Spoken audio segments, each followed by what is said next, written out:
How should school districts respond to the Trump administration's new attacks on them and future attacks?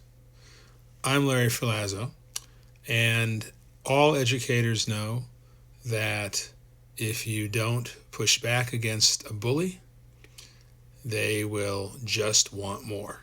And the same is true of the Trump administration.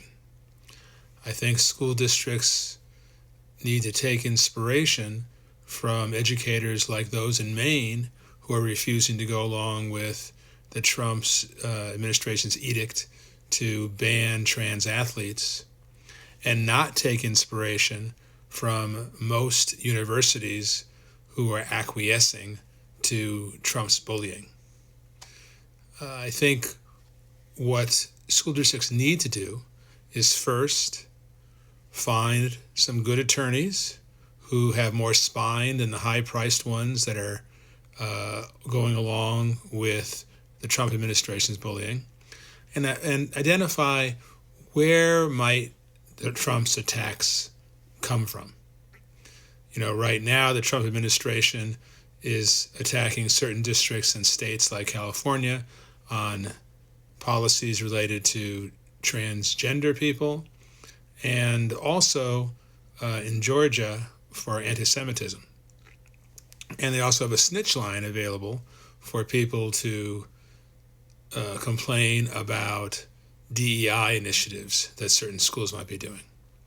So school districts need to identify what those areas might be with attorneys, and then immediately work with leaders of their teachers' unions, parents, students, community members to identify a common strategy to respond to these existing or upcoming attacks, because the Trump administration is coming for everybody. Laying low is not working, as universities have discovered.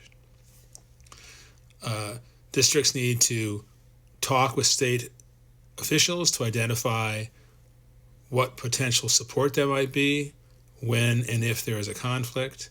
And then they've got to conduct a community-wide outreach effort to talk with people in the community, develop allies, identify what are the core values that districts are unwilling to compromise on.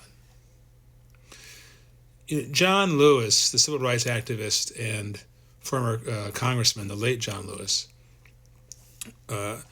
was well known for asking two questions. If not us, then who? If not now, then when? And I know it's spring, and districts and schools and teachers are dealing with state testing. We're all tired after 7 or 8 months of teaching, and we're planning for the new year. But all of us should be asking ourselves those two questions from John Lewis.